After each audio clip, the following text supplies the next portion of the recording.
Hello guys, welcome to GPA Physics Maharashtra. As we all know, we are dealing with chapter number 10 magnetic field due to electric current and आज हम start करने वाले हैं part 4.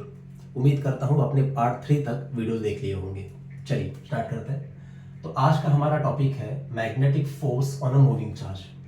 Last lecture के and में जैसे कहा था कि फील्ड का काम होता है फोर्स अप्लाई करना, तो उसी तरह से गाइस अब हम क्या करेंगे, यूनिफॉर्म मैग्नेटिक फील्ड लेंगे और उसमें से एक चार्ज मूव करेंगे. तो फिर मैग्नेटिक फील्ड उस मूविंग चार्ज पे कैसे और कितना फोर्स अप्लाई करता है ये हमें देखना है. चलिए स्टार्ट करते हैं. अब यहाँ पे सबसे पहले हमें फील्ड ड्रॉ करना पड़ेगा और उसमें से चार्ज मूव करना पड़ेगा.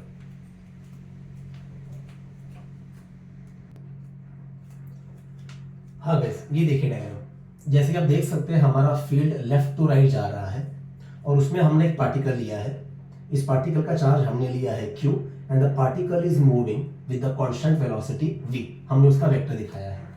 अब यहाँ पे पार्टिकल करके क्या क्या आ सकता है, तो एग्जाम में इलेक्ट्रॉन भी आ सकता है, प्रोटॉन आ सकता है, डियोट्रॉन आ सकता है. डियोट्रॉन भी एक पॉजिटिव पार्टिकल ही है, हाइड्रोजन का ही आइसोटोप है जिसमें प्रोटॉन के साथ न्यूट्रॉन भी होता है, हम आगे देखेंगे. या फिर आ सकता है अल्फा पार्टिकल. अल्फा पार्टिकल मतलब हीलियम का न्यूक्लियस जिसमें 2 प्रोटॉन होते हैं और 2 न्यूट्रॉन होते हैं. तो बस इस तरह से ये 4 पार्टिकल ही ज्यादा बार आते हैं. इसका हमें एमसीक्यू में बड़ा यूज होने वाला है, लेकिन पहले थ्योरी कवर कर लेते हैं. तो अब इसको प्रॉप लेके थोड़ा समझाता हूं, ध्यान से देखिए. ये देखिए अपना बोर्ड तो वर्टिकल प्लेन है, मान लेते हैं हॉरिजॉन्टल प्लेन लेते हैं. एक मिनट, ये देख लीजिए. ये जो गाइस राइटिंग पैड है ये हमारा क्या है, हॉरिजॉन्टल प्लेन है. ठीक है, एक मिनट ऐसे पकड़ता हूं. ये हमारा क्या है, हॉरिजॉन्टल प्लेन है. तो मान के चलते हैं कि फील्ड जो है, फील्ड ऐसे जा रहा है. आप देख सकते हैं, ये देखिए ऐसे जा रहा है फील्ड. और चार्ज जो है वो चार्ज इस फील्ड में कुछ इस तरीके से जा रहा है. तो फील्ड ऐसे जा रहा है और चार्ज इस दिशा में जा रहा है. तो ये रहा चार्ज का वेलोसिटी वेक्टर. ठीक है, एक मिनट. ये देखिएगा, इसे हॉरिजॉन्टली समझाना है तो ऐसे. ठीक है, आई रिपीट, ये व्हाइट कलर का जो है दिस इज मैग्नेटिक फील्ड का डायरेक्शन और ये रहा चार्ज के वेलोसिटी का डायरेक्शन. अब यही डायग्राम अगर मुझे वर्टिकल प्लेन में समझानी है तो ये देखिए ऐसे ऐसे. आप देखिए मैच करके देखिए. ये जो व्हाइट एरो है ये क्या समझा रहा है, मैग्नेटिक फील्ड. और ये देखिए चार्ज का वेलोसिटी इस दिशा में जा रहा है. तो आपको क्लियर कट नजर आएगा कि वेलोसिटी वेक्टर और मैग्नेटिक फील्ड का वेक्टर, इनके बीच में क्या है, इनके बीच में बनता है एंगल. तो गाइस हियर वी आर, ये देखिए एंगल. अब अगर किसी ने पूछा ये एंगल किसके और किसके बीच में है, तो हमें लिखना पड़ेगा थीटा इज इक्वल टू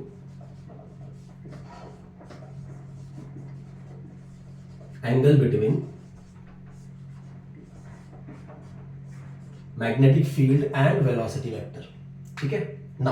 अब बात करते हैं फोर्स की. अब गाइस इसका रेडीमेड फॉर्मूला है. सो मैग्नेटिक फील्ड चार्ज पे जो फोर्स अप्लाई करता है उसका फॉर्मूला है in vector form, vector Fm, यहां पे m for magnetic, is equal to Q into the bracket velocity vector cross magnetic field vector. आप ऐसे भी कह सकते हैं Fm bar is equal to Q into the bracket V bar cross D bar. अब अगर यही इक्वेशन आप NCERT के बुक में देखेंगे तो उन्होंने ये m लिखा नहीं है, वो सिर्फ ऐसे लिखते हैं. महाराष्ट्र बोर्ड नीचे सफिक्स में एम भी लिखता है, खैर उससे फर्क नहीं पड़ता. अब ये जो फॉर्मूला है हमने वेक्टर फॉर्म में लिखा है, बराबर है. ये देखिए 2 वेक्टर का क्रॉस प्रोडक्ट करके तीसरा भी क्या मिल रहा है, वेक्टर, बराबर. और थीटा क्या है, theta is angle between B bar and V bar. लेकिन अब अगर हमें इस फॉर्मूला का सिर्फ मैग्नीट्यूड चाहिए होगा, क्योंकि वेक्टर फॉर्म में है. वेक्टर फॉर्म में मतलब मैग्नीट्यूड भी आता है और डायरेक्शन भी आता है, पर न्यूमेरिकल में हमें कैलकुलेट करना होता है सिर्फ मैग्नीट्यूड. ध्यान से देख लीजिए.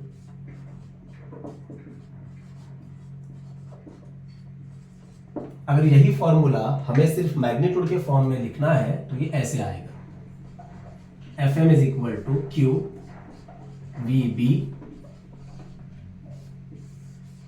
Sine theta.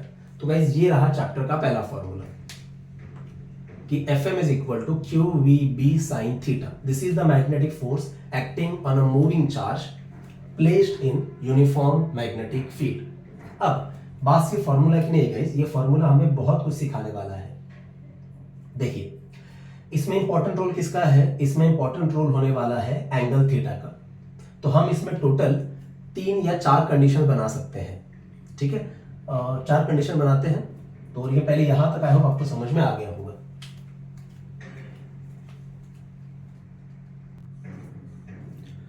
Alright guys, so here we are.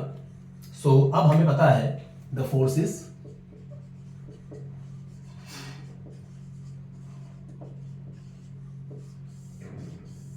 Fm is equal to QVB sin थीटा। So these are 3 different cases, चौथा केस बाद में लेते हैं। केस नंबर 1 ये देखिए, फील्ड अभी भी यूनिफॉर्म ही है, लेफ्ट टू राइट जा रहा है, उसमें हमने पार्टिकल भी रखा है, उस पार्टिकल का चार्ज हमने Q माना है, ठीक है। और एक बात रहेगा, इस अंडरस्टैंडिंग के लिए चार्ज हमेशा मैं प्लस ही ले रहा हूं, it's always a convenient thing, ठीक है। इलेक्ट्रॉन भी हो सकता है, नेगेटिव चार्ज भी हो सकता है, पर समझाने के लिए पॉजिटिव चार्ज लिया हुआ है। खैर, हाँ ये देखिए पार्टिकल यहाँ पे रखा है, प्रोटॉन हो सकता है, न्यूट्रॉन हो सकता है, अल्फा पार्टिकल भी हो सकता है, but the thing to be note is charge is stationary. मतलब ये पार्टिकल मूव ही नहीं कर रहा। अगर ये मूव नहीं कर रहा है मतलब सीधी सी बात है, here velocity is equal to 0। और फॉर्मूला को अगर आप ध्यान से देखेंगे, अगर वेलोसिटी ही 0 है, that simply means magnetic force is equal to 0। So guys ये कंडीशन हमें क्या सिखा रहा है, तो ये कंडीशन हमें सिखा रहा है magnetic field does not apply force on a stationary charge. I repeat what I said, magnetic field does not apply force on a stationary charge. ये आपको लिख के रखना पड़ेगा।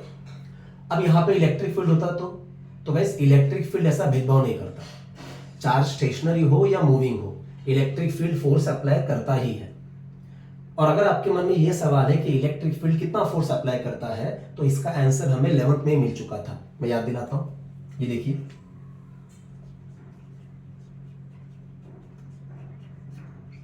आपको याद है इलेक्ट्रिक फील्ड का basic definition, it is nothing but force per unit test charge. Test charge मतलब वो वाला चार्ज जिस पे फोर्स अप्लाई हो रहा है। खैर यही से ये देखिए,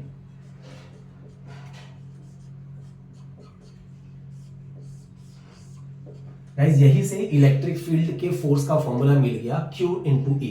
अब महाराष्ट्र बोर्ड ने क्या किया है,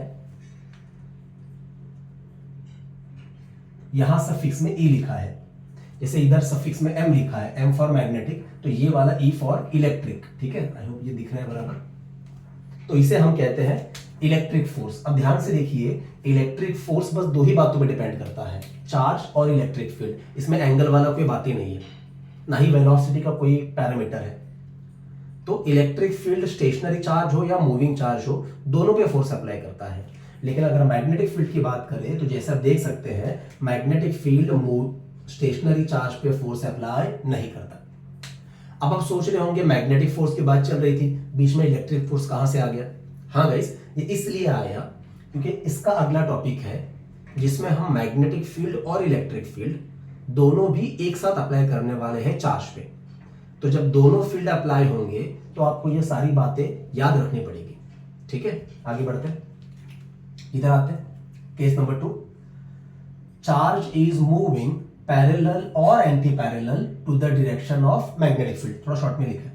अब ये देखिए मैग्नेटिक फील्ड अभी भी लेफ्ट टू राइट ही जा रहा है। हमने एक पार्टिकल लिया है जिसका चार्ज है Q, ये पार्टिकल मूविंग है with the constant velocity v। पर यहाँ पे ध्यान देने वाली बात ये है, मैग्नेटिक फील्ड और वेलोसिटी दोनों सेम दिशा में जा रहे हैं। मतलब ये ऐसा है गाइस, ये देखिए मैग्नेटिक फील्ड और वेलोसिटी दोनों सेम दिशा में है। तो सीधी सी बात है, दोनों के बीच का एंगल कितना आएगा, हाँ दोनों के बीच का एंगल आएगा 0। यहां पे लिख देता हूं,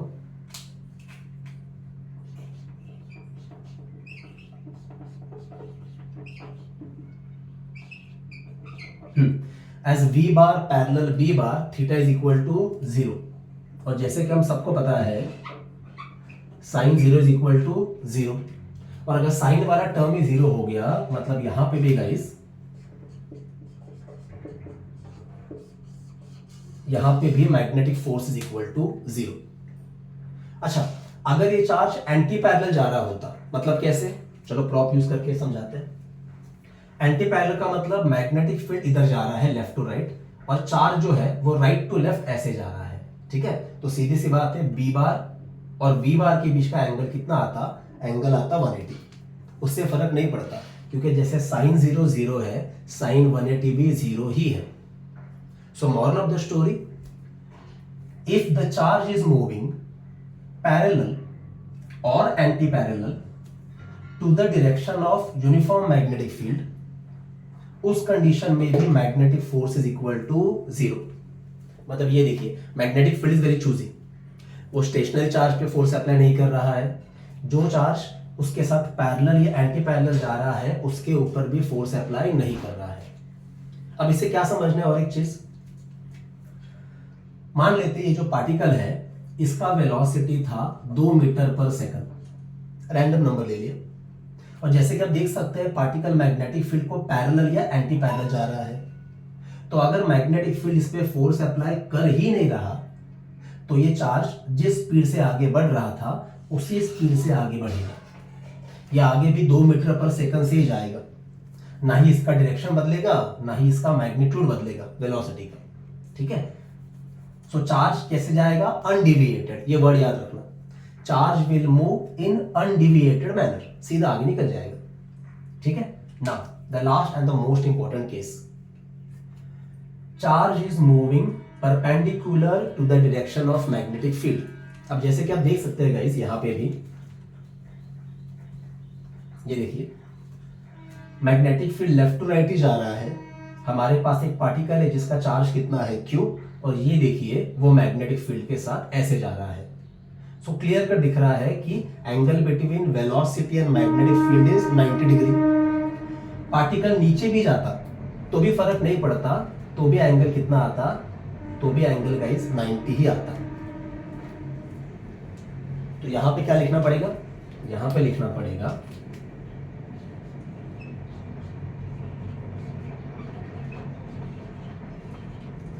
as velocity vector is perpendicular to magnetic field का vector, theta is equal to कितना, 90 डिग्री। और जैसे कि आप सबको पता है साइन 90 इज इक्वल टू 1, मतलब फॉर्मूला में से साइन 90 हट गया। तो मैग्नेटिक फोर्स का फॉर्मूला आएगा QVB, ठीक है ना। लास्ट चीज, साइन का वैल्यू 1 से ऊपर जाएगा क्या, नहीं, मतलब ये है maximum magnetic force which can be applied on a moving charge, और 0 से ये है मिनिमम वैल्यू। अब 0 फोर्स से इससे नीचे क्या ही जाएगा। सो गाइस ये रहे 3 केसेस। यहां से ध्यान से समझिए कि मैग्नेटिक फील्ड कब कब फोर्स अप्लाई करता है, कब कब नहीं करता। और अगर फोर्स अप्लाई कर रहा है और मैक्सिमम फोर्स चाहिए तो उसके लिए रिक्वायर कंडीशन क्या है। अब बस एक केस रह गया है, केस नंबर 4, वो मैं इधर ही पढ़ा देता हूं।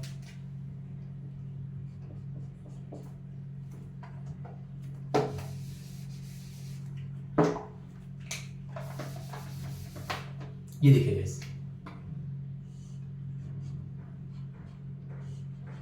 कुछ खास नहीं है, चार्ज मैग्नेटिक फील्ड को इंक्लाइंड मैनर में जा रहा है। मतलब सीधी सी बात है, यहां पे एंगल कितना है, यहां पे एंगल है थीटा। अब ये थीटा कितना है हमें पता नहीं है, 10 भी हो सकता है, 20 भी हो सकता है, 30 40 कितना भी हो सकता है। तो सीधी सी बात है, यहां पे मैग्नेटिक फोर्स का फॉर्मूला आएगा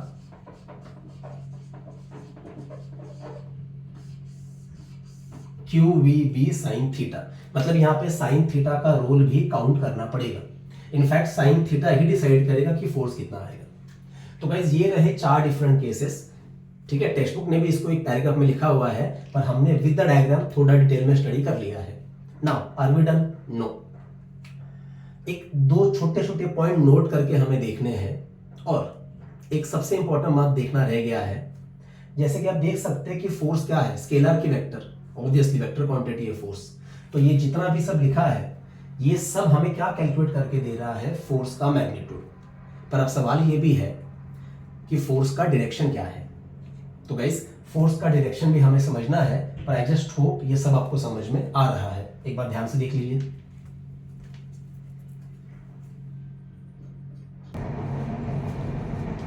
हाँ गाइस, अब यहाँ पे आइए, नोट करके एक पॉइंट लिख रहा हूँ, यूनिट फॉर मैग्नेटिक फील्ड। आप बोलोगे तो वीडियो 1 में हो चुका है। हाँ गाइस, हो चुका है। मैग्नेटिक फील्ड के वैसे तो 3 यूनिट है, tesla the famous one, weber per metre square, और तीसरा मैंने बताया था न्यूटन पर एम्पियर मीटर। अब इस फॉर्मूला से भी हम यूनिट बना सकते हैं। कैसे, देख लीजिए। अगर यहां से मैग्नेटिक फील्ड का फॉर्मूला बनाते हैं तो वो आएगा B is equal to FM upon QV। ठीक है ना, ध्यान से देखिए। अब गाइस Q मतलब क्या है, चार्ज। तो as current is equal to charge upon time, therefore charge is equal to what, current into time. समझाना मुझे क्या है, माना कि चार्ज का SI यूनिट है कूलोम, लेकिन इस फॉर्मूला से हम लिख सकते हैं कि चार्ज का यूनिट है एम्पियर सेकंड। ऐसा भी लिख सकते हैं ना। तो इधर आते, फोर्स का यूनिट न्यूटन, बराबर है। उसके बाद चार्ज का यूनिट एम्पियर सेकंड, ठीक है। और टाइम का यूनिट और वेलोसिटी का यूनिट मीटर पर सेकंड। अब ये सेकंड ऊपर चला जाएगा, बराबर है। सेकंड ऊपर चला जाएगा तो ये ऐसे दिखेगा, Newton second upon ampere second, मैं हाइफन दे ही नहीं रहा हूं, मीटर। अब सेकंड कट हो जाएगा तो बोलो क्या बचा, सीधी सी बात है, यूनिट बच गया न्यूटन पर एम्पियर मीटर। तो गाइस वो जो तीसरा यूनिट था न्यूटन पर एम्पियर मीटर, वो यहां से आया हुआ है। ठीक है, इसको अच्छे से लिखता हूं। तो मैग्नेटिक फील्ड का यूनिट हो गया न्यूटन पर एम्पियर मीटर। आप इसको और एक उल्टे तरीके से भी लिख सकते हैं। कैसे, ये देखिए। वैसे तो करंट का SI यूनिट है एम्पियर, लेकिन करंट का फॉर्मूला क्या है, चार्ज अपॉन टाइम। तो चार्ज का यूनिट है कूलोम और टाइम का है सेकंड। मतलब जहां पे एम्पियर लिखा है वहां पे मैं लिख सकता हूं कूलोम पर सेकंड। तो बस इसी को वापस एक बार सॉल्व कर रहा हूं। ये देखिए, न्यूटन अपॉन एम्पियर की जगह पे क्या लिखना है मुझे, कूलोम पर सेकंड, और ये मीटर। अभी सेकंड ऊपर चला जाएगा तो मैग्नेटिक फील्ड का और एक यूनिट बन गया न्यूटन सेकंड पर कूलोम मीटर। हाइफन नहीं दिया तो भी चलेगा, ये देख लीजिए, ऐसा है ये। तो ये रहा मैग्नेटिक फील्ड का चौथा यूनिट। तीसरा तो ये था ना गाइस, न्यूटन पर एम्पियर मीटर। पहला था टेस्ला, दूसरा वेबर पर मीटर स्क्वायर, तीसरा न्यूटन पर एम्पियर मीटर, और ये रहा चौथा यूनिट न्यूटन सेकंड पर कूलोम मीटर। कुछ बाहर नहीं करना है, बस एम्पियर की जगह पे क्या लिखा है, कूलोम पर सेकंड। अब ये चीज टेक्स्ट बुक ने लिख के दी है, इसीलिए समझा रहा हूं। याद आप ये रखिए, यहां से आप डायमेंशन लिख सकते हैं। एक आखिरी बात, एनसीईआरटी ने उनके टेक्स्ट बुक में जब ये टॉपिक वहां पे लिखा है, वहां पे एक चीज लिख के दी है कि अर्थ का जो मैग्नेटिक फील्ड है उसका वैल्यू है अराउंड 3.6 इंटू 10⁻⁻⁵ टेस्ला। तो ये वैल्यू बस याद रखो, अर्थ का मैग्नेटिक फील्ड काफी वीक है। और एक तो बात मैं पहले ही बता चुका हूं कि 1 टेस्ला मतलब 10⁴ गॉस मैग्नेटिक फील्ड का CGS यूनिट है। So guys, this is it. Magnet के बारे में जितना भी कुछ कवर करना था हमने कवर कर लिया है। अब बाकी है डायरेक्शन, पर वीडियो थोड़ा लेंदी हो रहा है, सो जो डायरेक्शन की बात है वो हम अगले वीडियो में करेंगे। तो आई जस्ट होप कि ये पूरा वीडियो आपको समझ में आ चुका है। Thank you so much.